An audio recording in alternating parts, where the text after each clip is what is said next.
नमस्कार। औद्योगिक प्रशिक्षण संस्थानों के व्यवसाय computer operator and programming assistant के विषय सैद्धांतिक की पाठचर्या में अंकित सॉफ्टवेयर पर आज मैं आपको प्रशिक्षण प्रदान करूंगा। आइए चलते हैं स्लाइड पर।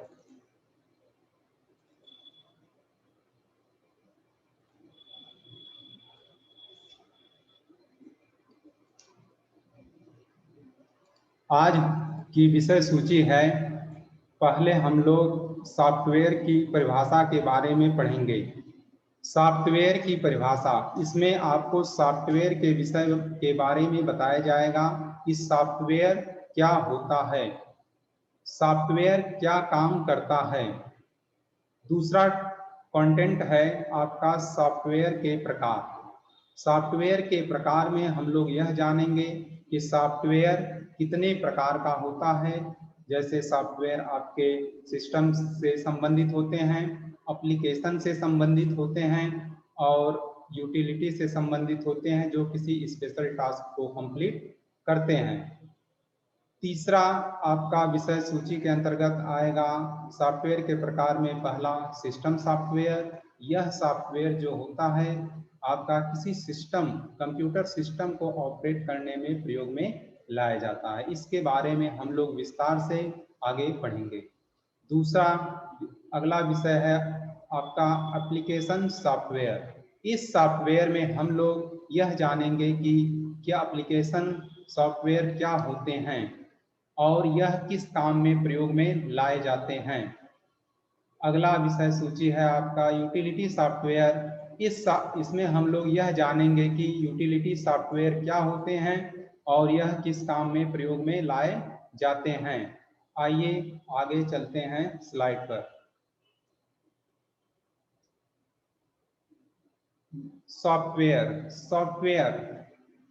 सॉफ्टवेयर किसी भी कंप्यूटर सिस्टम का बहुत ही महत्वपूर्ण भाग होता है।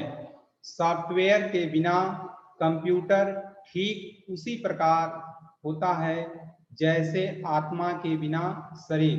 अर्थात अगर जैसे हमारे शरीर में आत्मा के बिना हमारा शरीर शून्य हो जाता है, ठीक उसी प्रकार किसी कंप्यूटर सिस्टम में अगर सिस्टम को चलाने के लिए सॉफ्टवेयर न हो तो वह आपका कंप्यूटर एक डेड बॉडी के समान होगा।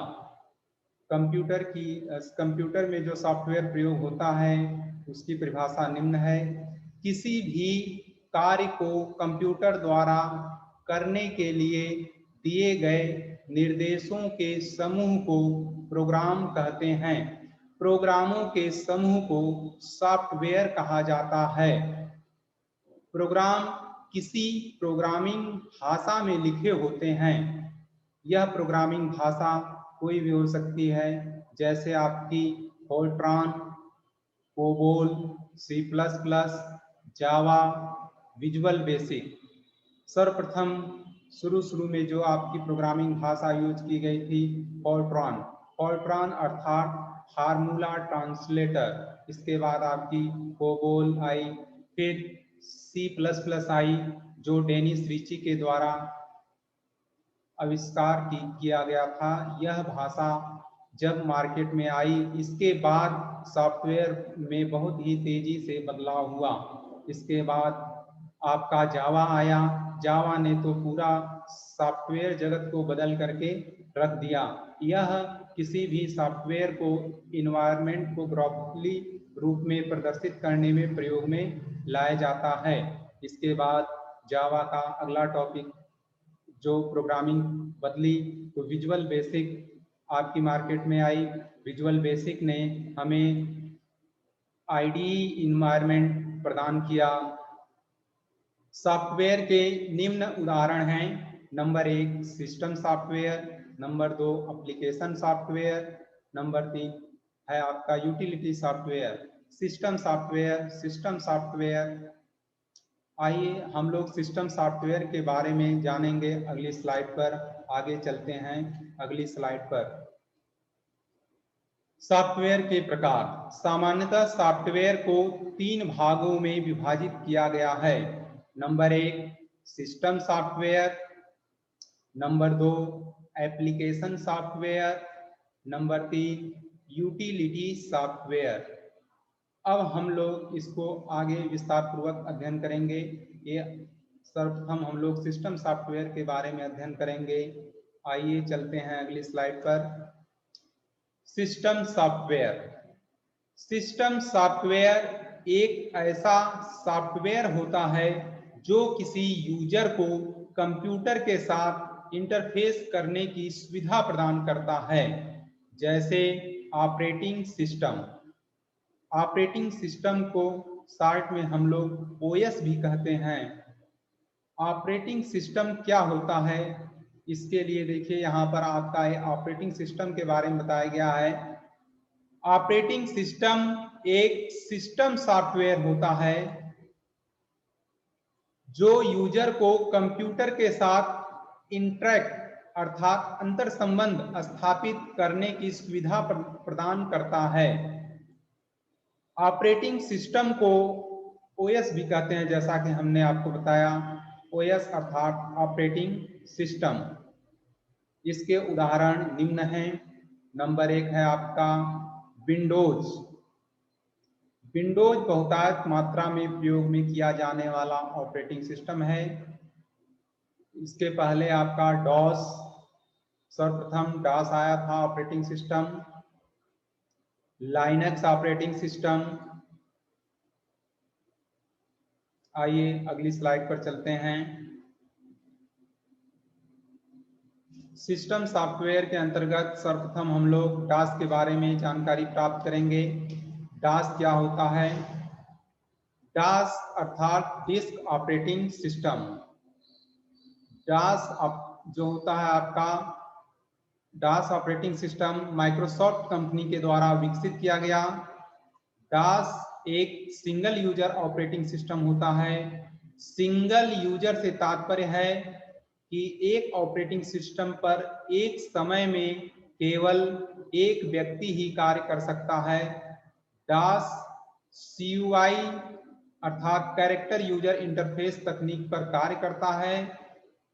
इस ऑपरेटिंग सिस्टम में कंप्यूटर के हार्डवेयर पार्ट से संबंध स्थापित करने के लिए कैरेक्टर अर्थात कीबोर्ड का सहारा लेना होता है।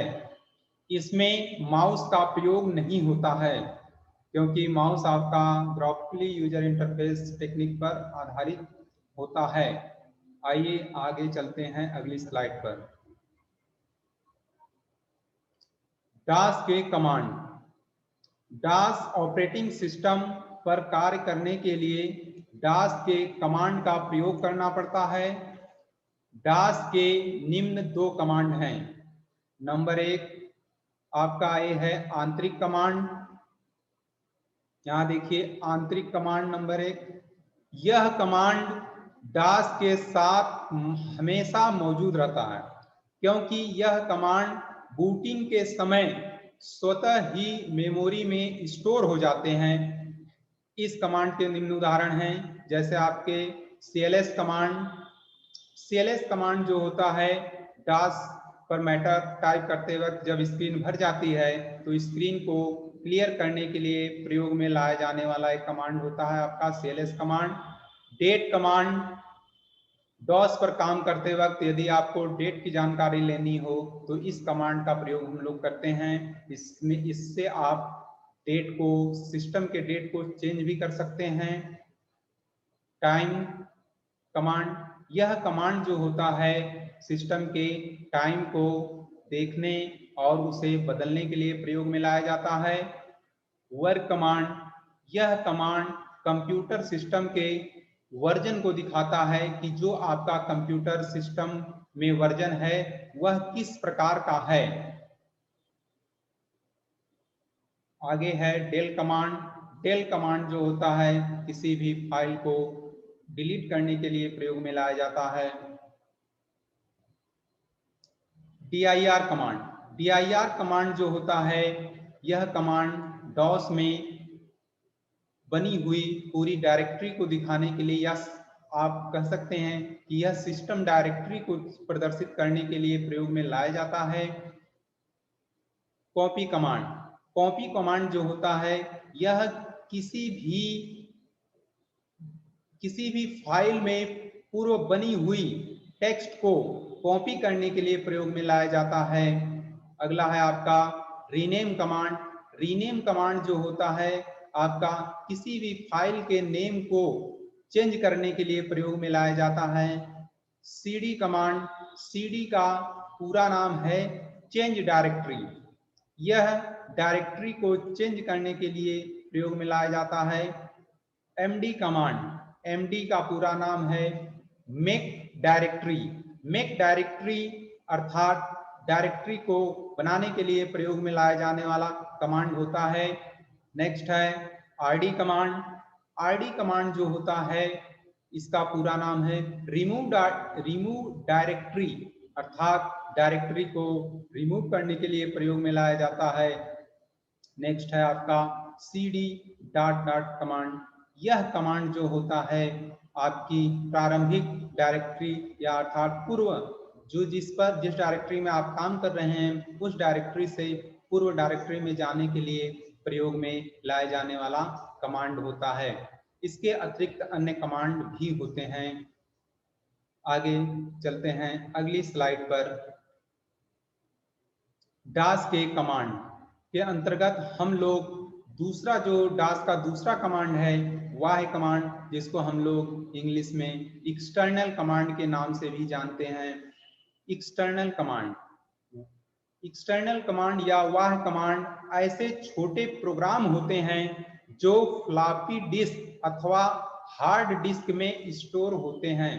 आवश्यकता होने पर इन्हें एग्जीक्यूट किया जा सकता है। इसके एग्जाम्पल निम्न हैं, जैसे आपके सर्वप्रथम फॉर्मेट कमांड। फॉर्मेट कमांड यह एक ऐसा कमांड होता है जिसकी सहायता से हम लोग सिस्टम को फॉर्मेट कर सकते हैं। नेक्स्ट है प्रिंट कमांड। प्रिंट कमांड भी एक्सटर्नल कमांड के अंतर्गत आता है। इस कमांड से हम लोग किसी भी फाइल को हार्ड कॉपी के रूप में प्राप्त करने के लिए प्रयोग में लाते हैं। नेक्स्ट है ट्री कमांड। ट्री कमांड जो होता है सिस्टम में बनी हुई डायरेक्टरी को एक श्रृंखला या सीरीज के रूप में, जैसे ब्रांचेज होती हैं किसी भी ट्री की, ठीक उसी प्रकार से आपका गॉस की स्क्रीन पर प्रदर्शित करने का कार्य करता है। नेक्स्ट है आपका बैकअप कमांड। बैकअप कमांड जो होता है सिस्टम फॉर्मेट करते वक्त फाइलों का बैकअप लेने के लिए प्रयोग में लाया जाता है। यह भी डास का एक महत्वपूर्ण कमांड है। नेक्स्ट है रीस्टोर कमांड। रीस्टोर कमांड किसी डाटा या फाइल का गलत तरीके से यदि वह भूलवश डिलीट हो जाता है तो उसको रीस्टोर करने के काम में लिया जाता है। नेक्स्ट है आपका मूव कमांड। मूव कमांड जो होता है यह किसी भी फाइल में संचित डेटा को किसी दूसरे फाइल में मूव करने के लिए प्रयोग में लाया जाता है। नेक्स्ट है आपका disk copy command. Disk copy command किसी भी हार्ड डिस्क को के मैटर को किसी अन्य डिस्क में कॉपी करने के लिए प्रयोग में लाया जाता है। नेक्स्ट है आपका डिस्क कॉम्प कमांड। डिस्क कॉम्प जो होता है इसका पूरा नाम है डिस्क कंपेयर कमांड। यह कमांड किसी डिस्क में बनी हुई दो फाइलों को कंपेयर करने के लिए प्रयोग में लाया जाता है। इसके अतिरिक्त अन्य कमांड भी होते हैं इत्यादि हैं। नेक्स्ट आइए आगे चलते हैं हम लोग अगली स्लाइड पर। System software. सिस्टम सॉफ्टवेयर क्या है आइए देखते हैं। सिस्टम सॉफ्टवेयर के अंतर्गत नेक्स्ट डास के बाद जो उपयोग में लाया जाने वाला सॉफ्टवेयर है आपका विंडोज। विंडोज भी एक ऑपरेटिंग सिस्टम सॉफ्टवेयर होता है। यह सॉफ्टवेयर GUI अर्थात ग्राफिकल यूजर इंटरफेस की तकनीक पर कार्य करता है। ग्राफिकल यूजर इंटरफेस की तकनीक अर्थात जैसा कि हम लोग स्क्रीन पर देख रहे हैं, माउस की सहायता से हम लोग किसी भी डेस्कटॉप को स्क्रीन को कंट्रोल कर सकते हैं। यही आपका ग्राफिकली यूजर इंटरफेस की टेक्निक कहलाता है। यह ऑपरेटिंग सिस्टम यूजर को ग्राफिक वातावरण में काम करने की सुविधा प्रदान करता है। इसके उदाहरण निम्न हैं।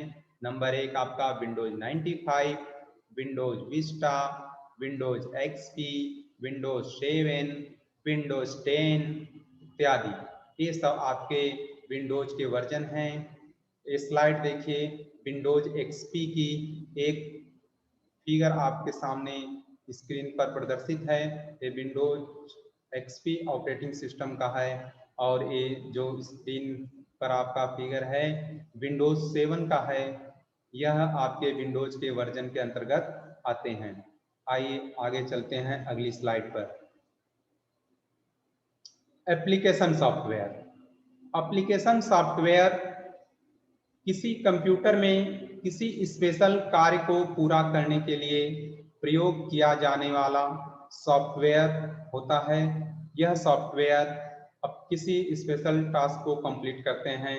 इसके उदाहरण स्वरूप आप सामने देखें स्क्रीन पर MS ऑफिस, टैली है, आपका आउटलुक है। तो सर्वप्रथम आइए हम लोग MS ऑफिस के बारे में जानते हैं। MS ऑफिस का ये इस डेस्कटॉप पर फिगर है। इसके अंतर्गत देखिए ये सिंबल बना हुआ है W। यह MS ऑफिस का एक पार्ट है। यह आपका MS वर्ड के नाम से जाना जाता है। MS वर्ड एक एप्लीकेशन सॉफ्टवेयर होता है जिसमें हम लोग किसी भी टेक्स्ट डॉक्यूमेंट की सेविंग, प्रिंटिंग, एडिटिंग, फॉर्मेटिंग और मेल मर्ज इत्यादि की क्रियाओं को बहुत ही आसानी और सुदृढ़ तरीके से कर सकते हैं। इससे हमें फाइलों को जो हार्ड कॉपी के रूप में पहले रखी जाती थी वह आवश्यकता नहीं पड़ती। इसको हम लोग सॉफ्ट कॉपी के रूप में हार्ड डिस्क में सिस्टम में फाइलों को स्टोर करके रखते हैं। दूसरा ये जो आपका चित्रात्मक रूप बना हुआ है यह भी MS ऑफिस का एक पार्ट है। इसको हम लोग पावर पॉइंट प्रेजेंटेशन के नाम से जानते हैं, जिसको शॉर्ट में हम लोग PPT के नाम से भी जाना जाता है। माइक्रोसॉफ्ट का एक वर्जन होता है माइक्रोसॉफ्ट पावर पॉइंट।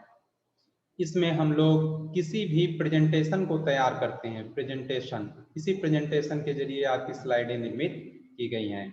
नेक्स्ट है आपका ये जो X सिंबल बना हुआ है यह एक्सेल का है। एक्सेल जो होता है यह डाटाबेस से रिलेटेड एप्लीकेशन सॉफ्टवेयर होता है। इसमें हम लोग किसी भी डेटा को एक डेटाबेस के रूप में स्टोर करते हैं, जैसे बच्चों का उपस्थिति का रजिस्टर हो या किसी कर्मचारियों का ब्यौरा हो। यह सब आपके एक्सेल के अंतर्गत रिकॉर्ड को सुरक्षित रखने में सहयोग में लाया जाता है। नेक्स्ट है ओ अर्थात आउटलुक से संबंधित है। आउटलुक में किसी भी मैसेज को हम लोग इसमें एंट्री करा के रखते हैं सेव करके। एन है, ये नोट के नाम से जाना जाता है। इसमें हम लोग किसी भी कमेंट या टॉपिक को नोट करके रखते हैं। आइए नेक्स्ट चलते हैं। ये देखिए ये दूसरा जो फिगर बना हुआ है टैली, यह टैली का है जिसमें आपका टैली ERP9 का चित्र है। ये डेस्कटॉप स्क्रीन पर आपके सामने प्रदर्शित है। टैली जो होता है यह भी एक एप्लीकेशन सॉफ्टवेयर है। इसको हम लोग दूसरे शब्दों में भी कह सकते हैं कि टैली एक आपका फाइनेंशियल अकाउंटिंग सॉफ्टवेयर होता है जो किसी भी कंपनी के लिए विशेष लाभदायी होता है। इसमें हम लोग अकाउंटिंग अर्थात वित्तीय लेन देन के पूरे ट्रांजैक्शन को हम लोग इसके अंदर सुरक्षित रख सकते हैं। जब कभी आवश्यकता पड़ती है तो उसको हम लोग पुनः प्राप्त कर सकते हैं। आइए चलते हैं अगली स्लाइड पर। Utility software. Utility software software का अंतिम प्रकार है। इस सॉफ्टवेयर के अंतर्गत आपका यह है कि यूटिलिटी सॉफ्टवेयर ऐसे सॉफ्टवेयर होते हैं किसी कंप्यूटर में किसी निश्चित कार्य को पूरा करने के लिए बनाए जाते हैं। अर्थात इसको आप दूसरे शब्दों में भी समझ सकते हैं कि जो ऐसे सॉफ्टवेयर जो किसी भी सिस्टम में स्वतः ऑपरेट हों, इसको केवल एक बार हमें फाइल को ओपन कर देनी होती है, फिर इसके बाद यह कंप्लीटली आप अपना स्वतः कार्य पूरा करते हैं, उसमें हम लोग हस्तक्षेप नहीं कर सकते हैं। यह आपके यूटिलिटी सॉफ्टवेयर होते हैं। इसके एग्जाम्पल हैं आपके, देखिए यह है आपका रिकवरी सॉफ्टवेयर, यह भी यूटिलिटी सॉफ्टवेयर का एक एग्जाम्पल होता है। रिकवरी सॉफ्टवेयर एक ऐसा यूटिलिटी सॉफ्टवेयर है जो सिस्टम में किसी कारणवश डिलीट की गई फाइल को पुनः रिकवर करने में प्रयोग लाया जाता है। दूसरा है आपका एंटीवायरस। एंटीवायरस भी आपका यूटिलिटी सॉफ्टवेयर के अंतर्गत आता है। यह सॉफ्टवेयर आपका वायरस सिस्टम में जनरेट वायरस को समाप्त करने के लिए प्रयोग में लाए जाते हैं। वायरस होता क्या है? वायरस किसी भी सिस्टम में अनवांटेड फाइलें होती हैं जो हमारे सिस्टम में सुरक्षित रखी गई फाइलों को डिलीट या उसे करप्ट करने का कार्य करती हैं। तो इन फाइलों को हटाने के लिए हम लोग सिस्टम में यूटिलिटी सॉफ्टवेयर के रूप में एंटीवायरस यूज करते हैं। यह एंटीवायरस, जैसा कि चित्र में आपका एक एंटीवायरस एवीजी का ग्राफिक्स यहाँ पर प्रदर्शित है स्क्रीन पर, यह सॉफ्टवेयर आपका एंटीवायरस है। यह वायरस को सिस्टम से रिमूव करने का कार्य करता है। आइए चलते हैं अगली स्लाइड पर। धन्यवाद। आशा करते हैं कि मेरे द्वारा दिए गए यह जो आपको टॉपिक था सॉफ्टवेयर, आपके करियर में आगे मददगार साबित होगा। धन्यवाद।